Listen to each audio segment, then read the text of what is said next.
Retour sur le plateau de Foot du Sport pour ce numéro exceptionnel consacré aux Jeux Olympiques de Londres 2012. Mais là, nous sommes en train de parler du passé et des athlètes qui représenteront le Maghreb à Londres en juillet prochain.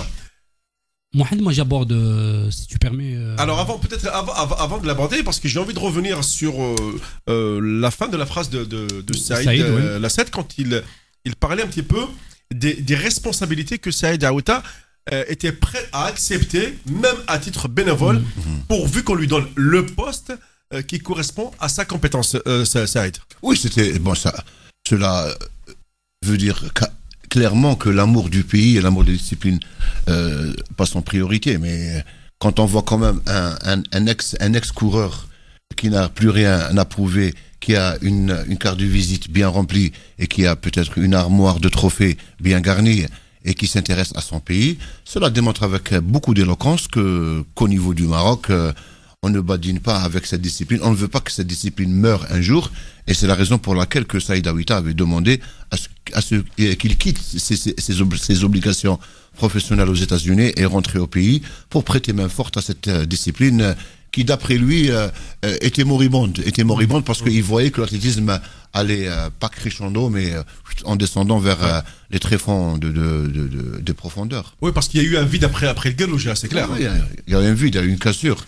Et c'est pour ça que j'avais dit que l'athlétisme marocain et algérien se ressemblent parfaitement. Parce que aujourd'hui, lors des meetings, des grands rendez-vous continentaux, où c'est bien entre les deux nations, on ne voit plus cette concurrence qui fait état que nous soyons bien devant nos télé, nos petits écrans à regarder qui c'est qui va la remporter. Avant, c'était magnifique de voir Hicham Guelouj détrôner Morsli ou inversement Morsli détrôner Guelouj. On voyait bien Boulmarka battre les nouvelles coureuses marocaines ou inversement aussi. Mais aujourd'hui, ça manque ça quand même. Hein. Ça nous manque, oui, ouais. Ça manque aux amoureux, aux adeptes de la discipline. Moi, j'aborde sur la même question, même si je reviens un petit peu sur le Guerouj Morsli toujours sur le terrain. Mais au niveau des institutions, on ne retrouve pas les Guerouj, on ne retrouve pas les Morsli. Même si en Algérie, je pense que dans toutes les disciplines, c'est pareil. Oui. Sauf que la dernière, Saïd, si tu permets, la dernière en date, c'est celle de Azdin Aggoun, le sélectionneur national d'Algérie, qui se préparait de boxe, qui se préparait à aller à Casablanca pour défendre le titre et la qualification aux Jeux Olympiques, même s'il avait déjà 2 boxeurs déjà qualifiés. On lui envoie un courrier du ministère de la Jeunesse et des Sports l'invitant à se retirer en lui disant, Saïd, il nous expliquera plus clairement tout à l'heure, l'invitant à se retirer de la fédération parce qu'il n'aurait pas droit d'être sélectionneur national parce qu'il vient de signer ou il a signé un contrat avec la fédération. Lui, il déclare, il dit, moi, c'est vrai que je fais partie du ministère de la Jeunesse et des Sports. Le ministère de la Jeunesse et des Sports m'a affecté en tant que fonctionnaire. Quand on est en tant que fonctionnaire, on a le droit, si la fédération nous sollicite, on a le droit de signer un contrat avec la fédération. Mais attends, Mohamed, je veux bien, tout ça, c'est du texte, c'est du charabia. Moi, je constate que, ils envoient 8 athlètes au Maroc. Il y en a 5 qui se qualifient, plus les 2. 6. Oui. 6 qui se qualifient. Oui, mais plus les. Non, je parle de ceux qui sont qualifiés d'office, plus 5 sur le ring. Voilà. Donc, on arrive à 7. Oui. Sur 8 envoyés, 5 ont décroché déjà la timbale. Oui, mais à la base, Mohamed. Oui, et aujourd'hui, on dit à l'entraîneur, écoute, voilà, t'es qualifié, t'as 8 boxeurs, mais t'as pas le droit de les emmener avec toi. Oui, Mohamed, mais avant, il se préparait pour aller au Maroc, défendre le titre. On lui dit, tu dois quitter la sélection. Mais c'est pas normal. Ça se passe en 2012 et maintenant la sélection est obligée de partir avec un autre entraîneur ou je ne sais pas, Saïd, peut-être il va nous donner les dernières. La tutelle, le ministère de la Jeunesse et des Sports est en train de faire un travail à l'envers dans toutes les disciplines. Moi, je pense que c'est le mal du sport algérien. C'est le ministère de la Jeunesse. Il faut pas avoir peur des mots ou bien cacher le sol avec un tamis, mais il faut dire les choses telles qu'elles sont parce que ce que devient dire Mohamed, on le voit un peu partout. En volleyball, à la veille du départ de l'équipe nationale de volleyball pour pour Doha, Ouais. parce que j'avais couvert ces événements-là. L'entraîneur du volleyball des filles n'est pas là, pour une raison ou pour une autre.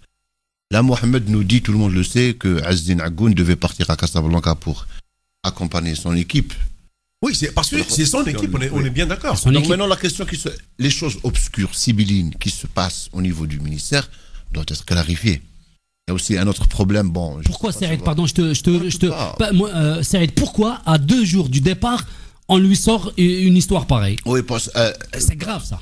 Il ne faut pas s'étonner quand ça se passe dans un pays où la plutocratie de la richesse des gens qui ne veulent pas travailler est de rigueur. C'est tout. Voilà. Il aurait pu avoir une notification à 2 minutes de son départ. Il a eu à 2 jours, il pourrait l'avoir à 2 heures. Mais il a eu quand même cette notification faisant état, lui intimant l'ordre de ne pas se déplacer. Mais pourquoi? Parce qu'il y a une raison.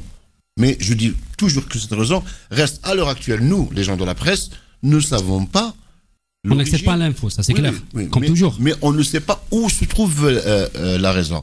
Parce qu'un entraîneur qui est démis de ses fonctions doit faire objet d'une dénonciation qui est correcte ou là, qui s'apparente à cette mise à l'écart. Voilà, monsieur. Alors que les textes sont clairs. Oui, voilà, absolument. Oui. Donc nous, on ne va pas rentrer dans les détails parce que nous ne connaissons pas ces détails-là. Nous connaissons cette information, mais nous restons de marbre. Pourquoi nous restons de marbre? Parce que ce n'est pas la première fois que ça existe. Si ça se passe peut-être au Maroc ou en Tunisie ou dans un pays éthiopien d'athlétisme, le monde de la les gens vont s'étonner. Mais là, on ne s'étonne pas parce que c'est du déjà vu. Voilà. Alors, ce qui est dramatique encore, c'est qu'aujourd'hui, les athlètes sont quelque part les laissés pour compte, même si ces garçons ou ces filles sont extraordinaires de volonté. La preuve, ils vont dans les compétitions internationales, ils vont chercher les podiums, ils vont chercher les titres.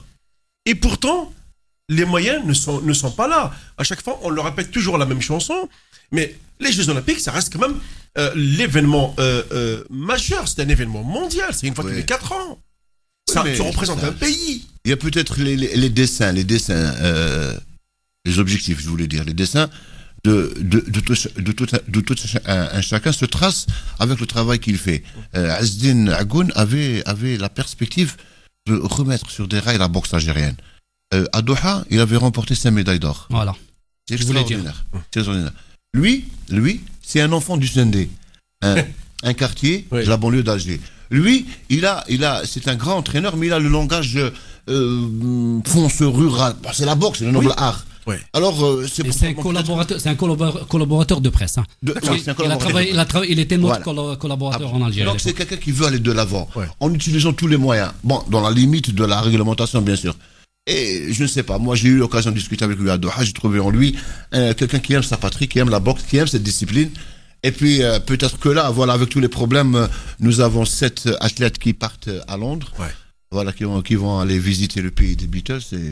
Je crois que c'est extraordinaire. Alors justement, on va faire un petit tour à travers le monde de par l'histoire de ces Jeux Olympiques.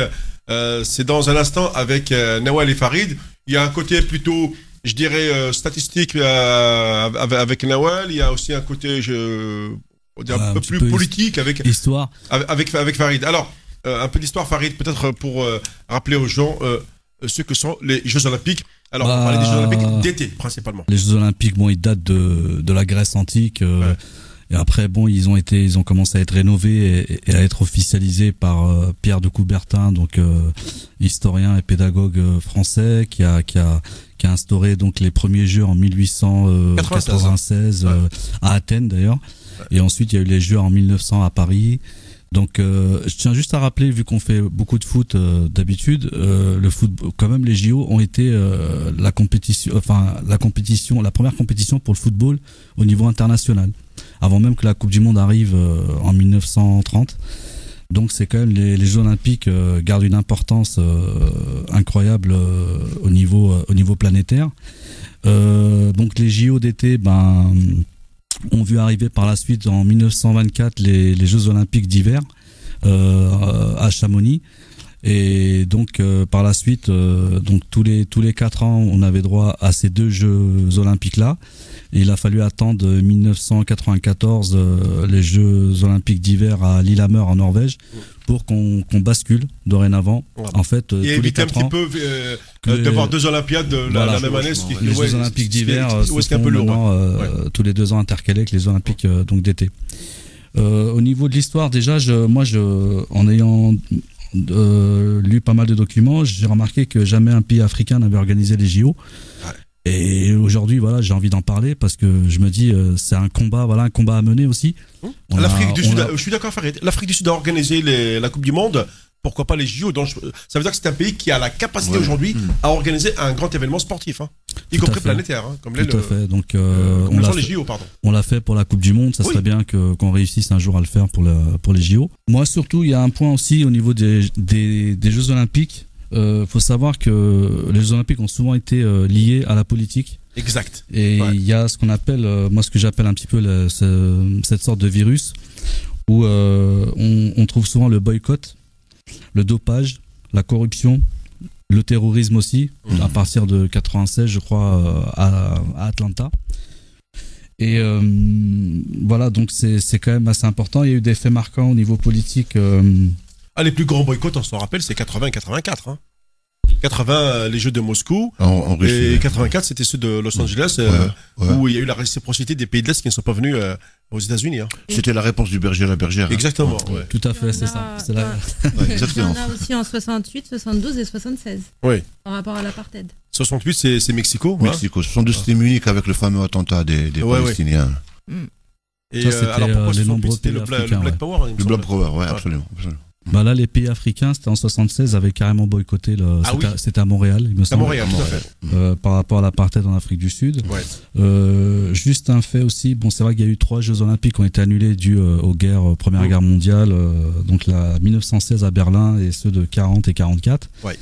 En 56, les Pays-Bas, l'Espagne et la Suisse avaient aussi boycotté car ils étaient en désaccord avec la répression soviétique du côté de la Hongrie. Donc en 56, c'était à Melbourne en Australie. En 72, faut pas oublier aussi l'acte. Il y avait eu un acte terroriste par le commando palestinien qui avait pris en otage 11 membres israéliens. Je sais pas si vous vous rappelez de ça. Oui. En 72, c'était à Munich. D'ailleurs, ça avait fini en carnage.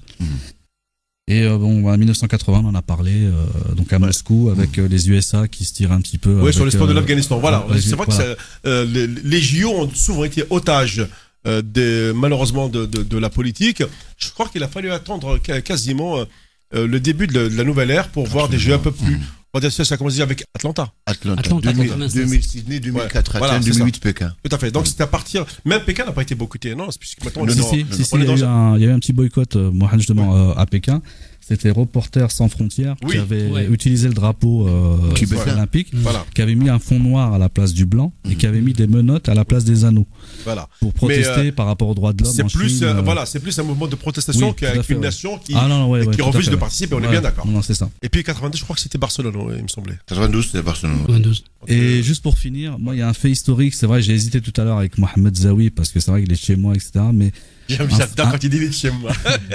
Il est de Lyon. Un fait historique quand même vas-y. important.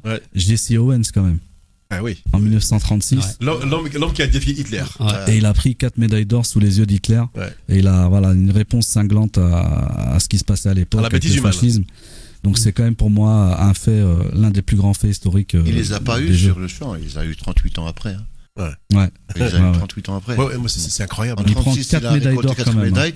Et ce n'est qu'en 74 qu'il les a eu par la suite. Mais ça reste phénoménal aussi. Et ensuite, il n'y a que Carl Lewis qui a réussi une même performance en 84 avec 4 médailles aussi. Donc il a réalisé la même performance. Donc chapeau à... Voilà un fait historique, quoi. Merci Farid, tout à l'heure donc avec Nawal, tu as dû nous préparer aussi quelques chiffres, parce que moi j'ai besoin de connaître un peu les Maghrébins par les chiffres, ce qu'ils ont réalisé à travers l'histoire de ces Jeux Olympiques. Restez à l'écoute, on se retrouve dans un